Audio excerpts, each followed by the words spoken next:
Are you looking for a rustic camping experience in Maine without having to drive deep into the woods? A place with easy trails that will accommodate hiking or off-road bikes or horseback riding and offer amazing mountaintop views? Check out Bradbury State Park in Pownal, Maine. Why, LL Bean himself probably walked these woods.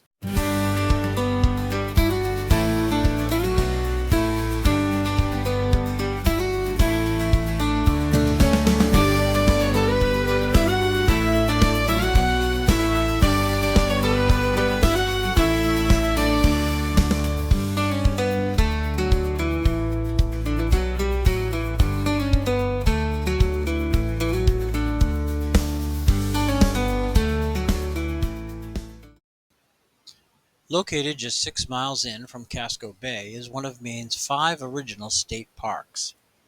Bradbury Mountain State Park Campground offers 35 campsites in a wooded, back-to-nature setting. The state park itself, across the street, includes several multi-use trails that ascend to the peak of the mountain.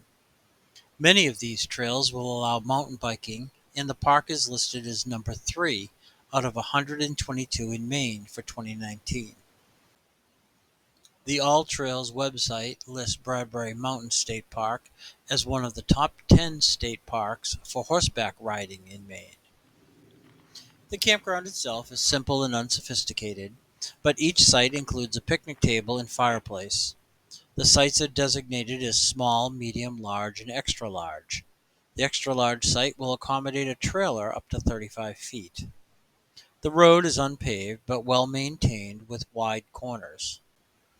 A number of the sites can be reserved in advance on the maine.gov website, but several are listed as unreservable and are first come, first served.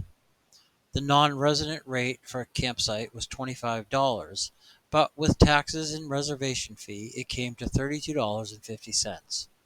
Group camping for 7 or more, including children, is also available. The bathroom facilities are pit-style, but are situated throughout the small campground and well-maintained. The individual huts contain a metal pedestal with toilet seat and lid, plenty of toilet paper, wet wipes, pet waste bags, and hand sanitizer. There's also a reminder on how to minimize flies and odor. A shower facility is also available near the entrance with 3 shower rooms, although 2 were closed while I was there due to a broken pipe. I should also note that there was a boil water order in place when I visited because it had tested positive for E. coli from May. This didn't affect me as I always carry plenty of bottled water, but check before you go. Firewood can be purchased from the ranger station. The small hut housing the dishwashing station offers the use of pots and pans and other cooking equipment, as well as a small countertop oven and even electric coffee makers. This is the only location within the park campground with electricity if you need to charge devices. There's also a small library where books can be borrowed and a food exchange shelf. There's plenty to do at the state park, but the area includes attractions such as the Desert of Maine and the Big Indian, as well as Casco Bay. But most people stop along US Route 1 in Freeport to visit the headquarters of LL Bean. Leonwood Bean, said to have been known to his friends simply as LL, was born in Greenwood, Maine in 1872. Western Maine at that time was still somewhat wilderness, and Leon learned to hunt and fish at an early age. At age 12, both of his parents tragically passed away within days of each other, and he was sent to live with family in South Paris, Maine. Attending Hebron Academy in the winter, he worked at his uncle's farm in the summer. Around age 19, he worked on a farm in East Hebron and raised money for a 1-year business course at Kents Hill School, paying his way by selling soap. Bean worked for several years at different jobs. In 1898, he married Bertha Porter and moved to her hometown of Freeport, where he went into business with his brother. They had a dry goods store. However, his love was for the outdoors. LL was an avid hunter, fisherman, and camper. After several years of hunting moose in the northern woods, he was frustrated at his feet being wet all the time and determined to resolve the issue. Around 1911, Bean designed a lightweight boot with a leather upper and snow boot base from galoshes. He was certain that he had found the solution and had a pair constructed locally. They functioned perfectly and his feet were dry for the first time in years while out in the field. Believing he had a true answer to the problem, he determined to create and sell 100 pairs with a 100% guarantee if they didn't work as described. He reached out to non-resident hunters who would travel to Maine each year and sold all of them, but they didn't work. 90% of the outdoorsmen who purchased them returned them because the stitching ripped out of the pliable rubber base when trekking in the forest. LL returned all of the money and set out to solve the problem. With a heavier, thicker rubber base manufactured in Boston by the U.S. Rubber Company, the stitching held and Bean gave the first sets of boots made to his original customers free of charge. That set up a precedent of quality and product assurance for the company that lasted for 100 years. By 1917, Bean could no longer keep up with the demand for his Maine hunting shoes from the basement of the dry goods store and purchased a building for manufacturing on Main Street.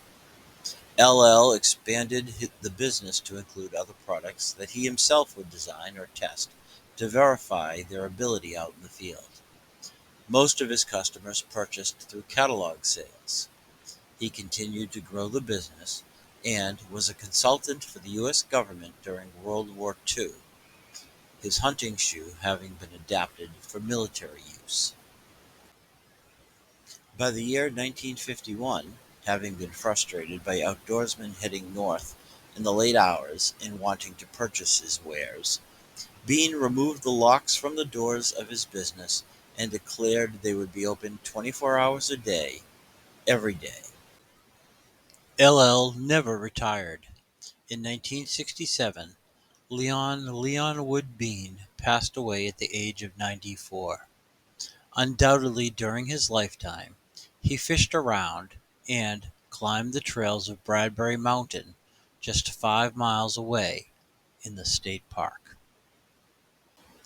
Bradbury Mountain State Park was acquired by the federal government in 1939 as one of the 5 original state parks in Maine. The park is opened year-round from 9 a.m. until sunset unless otherwise posted. Day use fees are $4 for adults for Maine residents and $6 for non-residents. Maine residents who are 65 and older are free. Non-resident seniors are $2. Children aged 5 to 11 are $1 each. There is also no additional charge if staying at the campground. Upon entering the park, a day-use picnic area is located on the left with a pavilion, plenty of picnic tables, and a playground. The children's area allows for climbing and other activities, as well as 2 types of slides for older children. There is also a separate activity playset for smaller children, and, of course, swings. The primary activity, however, is climbing Bradbury Mountain. There are several trails that will lead to the top, but I chose the most direct and perhaps steepest route, the Summit Trail, marked as just under a quarter of a mile. The path through the woods starts as a gentle slope up, then increases in difficulty with stairs assisting at the steepest points. There are several areas to stop and catch your breath, but none with any views to speak of. Going up there. As one continues the ascent, it becomes more strenuous. But it's not very long before you begin to see the top of the mountain just beyond a rise of granite boulders. And just like that, You're at the peak of the mountain. Well, it's not really a mountain, it's only 488 feet high and takes less than half an hour. But it feels like you've climbed a mountain, and that's what counts. From the summit, you can see Casco Bay in the distance to the southeast, and Pownal Center to the south. If it's clear, you might even see the desert of Maine if you're looking long enough. Once you've had your fill of the spectacular view, it's time to return to the base of the mountain. The descent back down the summit trail is steep, but relatively easy using the stairs of layered rock, and offers the opportunity to look at the pathway from a different view. Along the side of the hike, boulders reveal sediment layers in the rock formation, and then you're back in the parking lot, and maybe you've time to take a trip to the town of Freeport. Driving from the south along Route 1, you enter the picturesque town of Freeport.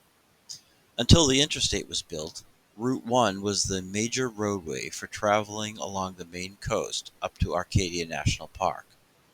Many of the famous Vacationland food stops, such as Flo's Hot Dogs, Moody's Diner, and Red's Eats, are along this old road, and the sportsmen heading north would pass through the town, often stopping to pick up new fishing or hunting gear. Be aware that there are many pedestrians and tourists who may stop unexpectedly in the road. The area can be quite congested, although it wasn't bad on the day I was there. The LL Bean anchor store will be on your left. It's fairly easy to spot, it's where everyone's going.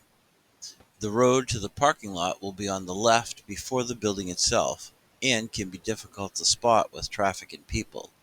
There's also a town parking garage down the hill across from the store if you miss the turnoff, as well as coveted street parking spots. Turning up the road, on the right from the north, there's parking on both the left and right sides of the road.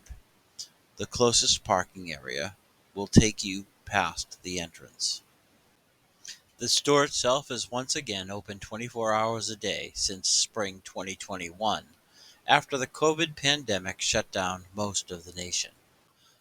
Inside are supplies to feed any enthusiast's desire: fishing, hunting, hiking, and the clothes for those outdoor activities.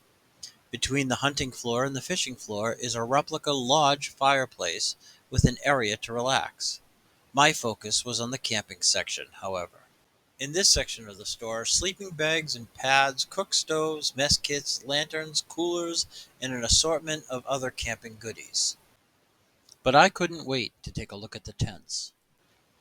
Although not a huge selection, there were 2, 4, 6, and even 8-person styles, lightweight, 3 or 4 season, and even a cabana. The 8-person tent sporting a divider to make into 2 separate rooms. There are a number of displays throughout the store featuring the wildlife of Maine, and a wooden bean hunting shoe trophy. This is awarded annually by the employees to an individual or team that has exemplified Bean's best. LL Bean also offers a complete wicked easy camping experience at a Casco Bay campground. If you'd like me to look into this further, let me know in the comments section. LL would be proud of the business he founded simply because he was tired of having wet feet. If you've enjoyed this video, please hit the thumbs up to like it. If you want to see more on other state park campgrounds, camping gear, and cooking with a mess kit using no refrigeration, please subscribe and share. Also, I'd love to hear from you in the comment section. Thank you for watching.